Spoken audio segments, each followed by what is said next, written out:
Salut tout le monde, salut Julian. Yop, Vous voyez, j'ai un invité de marque aujourd'hui dans Mental de Pro, c'est Julien Stropoli qui est en train d'éclater les scoops actuellement, hein, et qui est en train yes. de faire une super année. Donc je voulais te mettre à l'honneur et que tu nous parles un peu de ta carrière et de ce qui se passe actuellement. Voir aussi si des déclics éventuels peuvent s'être produits, comment toi t'analyses ça D'accord. de ton point de vue, quoi, tout simplement. Donc je te remercie déjà hein, de m'accorder cette interview. Bah merci, hein, franchement, ça me fait plaisir. Bon, bah c'est cool. Tu peux nous dire, nous présenter rapidement ta carrière? Depuis quand tu joues au poker, tout ça? Yes. Ouais, ouais, j'ai toujours joué au poker en fait depuis mes 17 ans. Donc là, j'ai Depuis 29 t'es? ans. 17 ans. D'accord. T'as quel âge aujourd'hui? J'ai 29 ans, ouais, ça fait un moment. Ouais.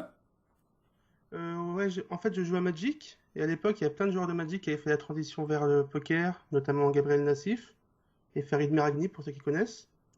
Et du coup, il y avait plein de joueurs de Magic qui avaient essayé de faire la transition.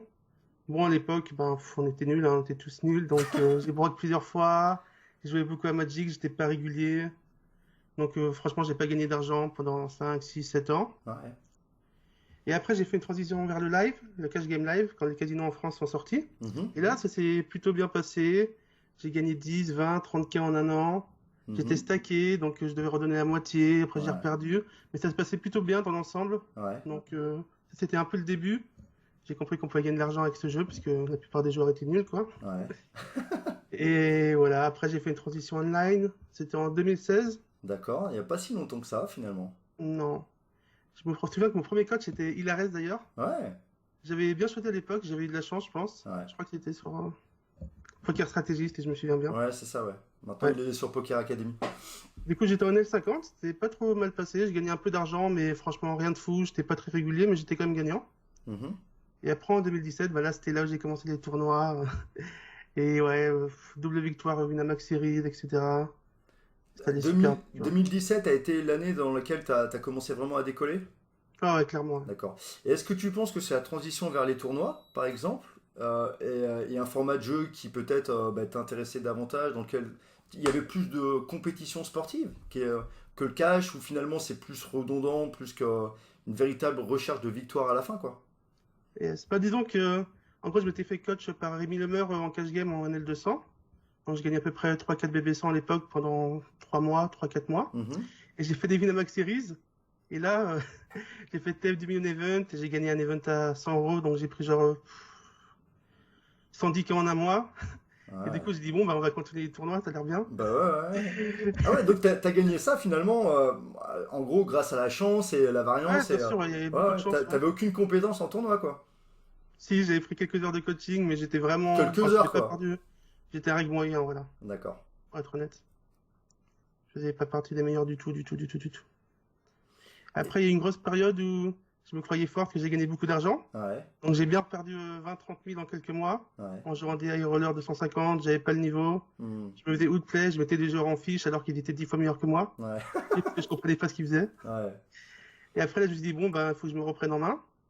Du coup, j'ai acheté à peu près tout ce qu'il y avait sur le point .com, les masterclass, Raise Your Edge, Running Swans. Ouais, donc J'ai tout regardé. t'as beaucoup bossé à ce moment-là, quoi. Ouais, c'est à ce moment-là que j'ai compris que ça Ça, allait pas se passer aussi c'était facilement. du coup en 2018? Non, non. Non, 2017? 2017. Ouais, fin 2017 toujours, 2017. d'accord. Ouais, Ok. voilà, c'était fin Et globalement, 2017. c'était quoi ton volume de travail, par exemple? Au début, c'était assez lourd. C'était genre, bon, enfin, lourd pour moi, quoi, parce que je travaille pas beaucoup. C'était genre, je dirais 6 heures par semaine. D'accord. Et en moyenne, je dirais que je travaille entre 1 à 2 heures par semaine en ce moment. Et comment tu Ouais, travailles justement ton jeu? j'ai du mal à m'en rendre compte. J'ai fait des revues des spots que j'ai joué en tournoi qui m'ont posé ce souci, donc je les note et après je les regarde sur Aldem Resources, Plus Solver, ce genre de choses. D'accord. J'ai revu aussi avec des amis leurs sessions, les miennes. Ouais. Donc voilà, après j'utilise un peu T'as un Twitch groupe de aussi. travail performant? Non, j'ai surtout un ami à moi. D'ailleurs, c'est Mhm. moi qui lui ai appris le poker et c'est surtout avec lui que je fais le plus de travail. Hmm. Il est devenu très compétent aussi, donc je suis très content Hmm. Moi, je de pense travailler avec lui. véritablement qu'une personne au moins Ça suffit déjà. Est-ce que tu vois vraiment l'impact de cette personne sur toi? Ben, disons que j'étais bien meilleur que lui au début, parce que c'est moi qui lui ai montré le jeu, tout ça.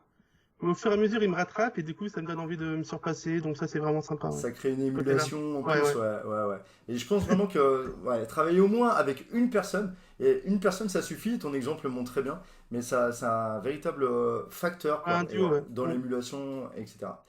Pas nous 2018-2019. Ah ouais, 2018, ben, c'est l'année où justement j'ai commencé le coaching mental avec toi.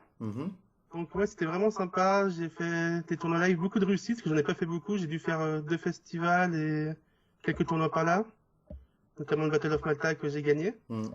Et d'ailleurs, je t'ai appelé avant les deux TF, c'est marrant, genre la TF d'Unibet Ouais. et la TF du Battle of Malta. Et les deux fois, tu m'as aidé à me mettre dans la bonne situation. Et ça s'est super bien passé pour moi. J'arrivais à bien me visualiser le futur, tout ça. Genre, je me rappelle par exemple pour l'Unibet, tu m'avais dit d'imaginer que j'étais dans une tempête de sable, que j'étais middle stack et que je devais souffrir le plus longtemps possible en attendant que les short bust, tout ça. Ça m'a super aidé, Ouais, franchement, parce c'était que cool. si on rappelle la situation quand tu m'as appelé avant la TF, je crois que tu Ouais, étais short stack et que justement tu savais pas trop comment gérer ça quoi. Et donc il fallait être patient, solide. ouais, Et donc bah, on c'est ça. était parti dans la visualisation mentale que je t'avais proposée sur bah, c'était comme une traversée du désert quelque part Yes. voilà carte d'aide et comment gérer tout ça et donc bah voilà dans l'intuition que j'ai eue à ce moment-là, ben, ça a réussi à te mettre dans un bon état d'esprit. D'ailleurs, toi, euh, quel est l'impact du travail, pas forcément avec moi, mais comment tu te places dans des bonnes dispositions pour jouer ton meilleur poker? Je crois que Bah, disons que la confiance en toi est super importante. je pense ouais, qu'une de mes grosses qualités, c'est que j'ai peur de rien en fait. Genre, si Mhm, je pense que le move que je vais faire se V+, je vais le faire peu importe le moment, peu importe la situation. mhm, Genre par exemple comme au Battle of Malta, j'ai fait un énorme bluff, que je pensais que mon adversaire, pour lui, c'était super important, parce que je savais qu'il avait pas beaucoup de rôle, donc j'ai profité de la situation. ouais, Je savais que ça serait V+ sur le long terme. mhm. Alors que moi aussi, pour moi aussi, cette somme était énorme. Et disons que j'ai joué sur le montage, je savais qu'il allait falloir une trop grosse partie de sa range, donc j'ai profité du spot, quoi.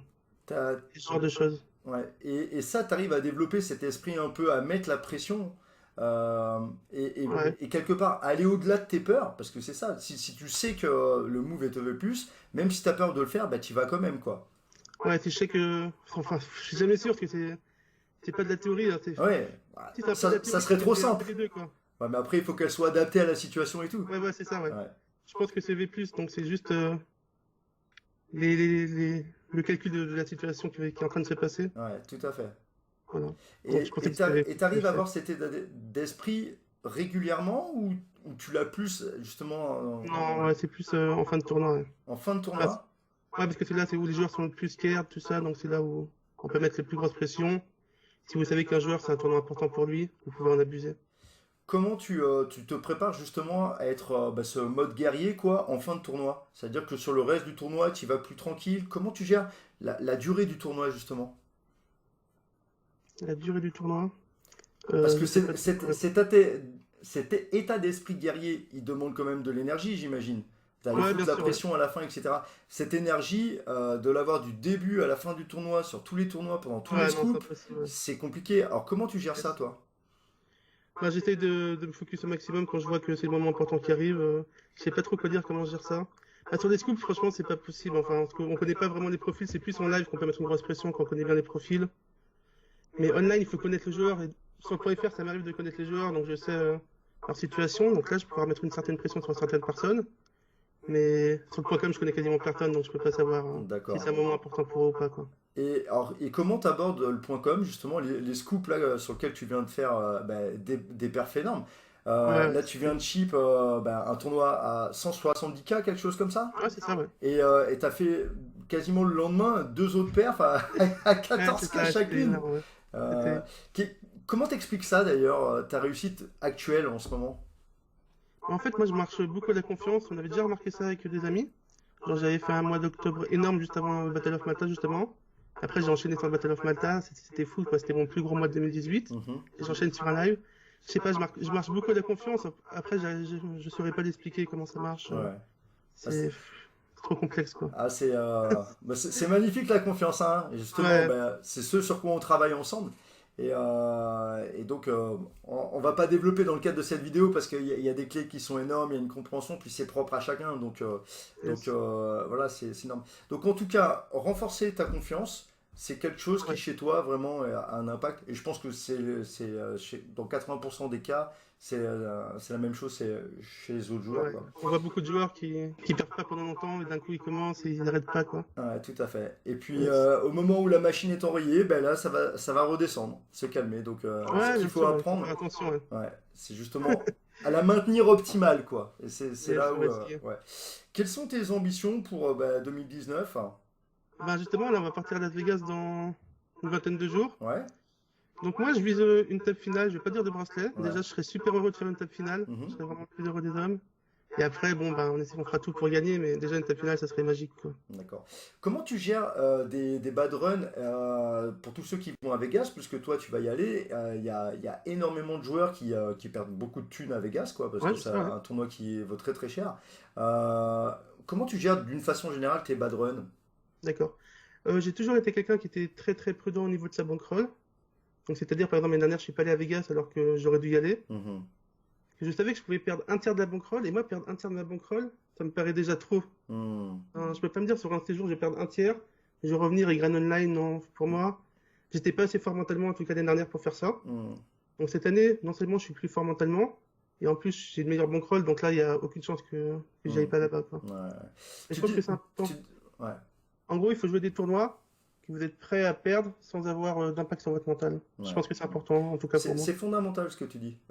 Et je vois beaucoup de joueurs qui, alors qu'ils traversent un bad run et qui sont éprouvés émotionnellement, mentalement, etc., qui à la limite sont là où ils vont prendre le plus de risques, limite monter de limite par moment, ou jouer des tournois encore plus chers, ou aller à Vegas, alors que là ça peut être un effet complètement destructeur. Ils sont plus Ouais, prêts à encaisser ça. Et là ce que tu dis c'est super intéressant, puisque quelque part il faut appuyer sur le frein quand ça va pas, yes. pour être certain qu'on soit capable d'encaisser toutes les pertes, quoi. Et ton exemple de Vegas est juste très très parlant. Ouais, Donc, c'est ça, ouais. ouais, bravo pour ces. Est-ce que tu as Ah, un merci. dernier conseil, du coup, pour des gens qui aimeraient avoir une réussite comme tu as actuellement? Ouais, je pense s'orienter sur des masterclass faites par des joueurs super connus comme Ben CB, ou je sais plus, celle de Delphine Poker, elles sont vraiment pas mal de ce côté-là. Et après, respecter la bankroll, je dirais 200 buy-in online et une centaine en live, ça me paraît pas mal. Après, si vous prenez un shot et que vous avez 50 buy-in, c'est pas grave non plus, mais faut pas D'accord. en abuser, quoi. Ok. Et puis, travailler la confiance. La confiance, ouais, Ouais. c'est super important. Pour pouvoir mettre la pression comme tu sais le faire. Yes, bon, bah pas trop après, j'aimerais pas que tout le monde le fasse non plus. Bon, bah super. C'est vraiment ennuyant. Je te remercie en tout cas d'avoir accordé cette interview, quoi. Bravo pour toutes ces perfs, hein. Puis je pense que ça va perdurer parce qu'en ce moment, tu as des ailes qui se sont déployées dans le dos. Donc là, Ouais, ouais, c'est fou, c'est une folie t'es, de choses t'es pour plein de moi. confiance. Donc ça va être bonnard. Bah écoute, j'espère que je t'appellerai à Las Vegas alors. Tu m'y retrouveras peut-être puisque je vais y aller. Donc, Ah ouais, non, non, ouais, c'est ouais, jamais, je sais ouais. pas. Donc on Ok, se ok. prendra un petit moment avant ta grosse TF. Bon, c'est cool. Bah, merci beaucoup alors. Merci beaucoup Julian et merci à tous de suivre les vidéos. Voilà. Suivez la chaîne pour une prochaine vidéo d'un mental de pro comme Julian. Merci Merci. Julian, bye bye. Salut. Ciao. Bisous.